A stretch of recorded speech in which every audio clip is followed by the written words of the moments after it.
3D Snakes and Ladders, How to Play. The object of the game is to be the first player to the finish.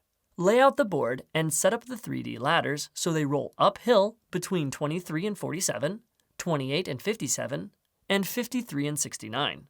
Each player picks a color and takes the matching ball.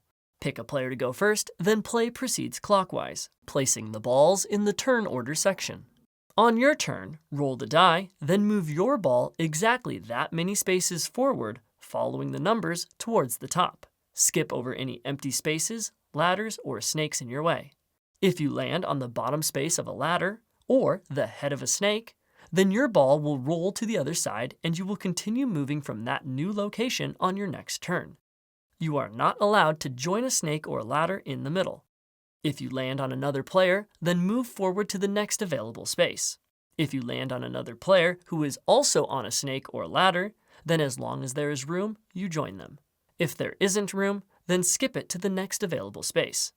You must land by exact count into the final space. The first player to do this wins.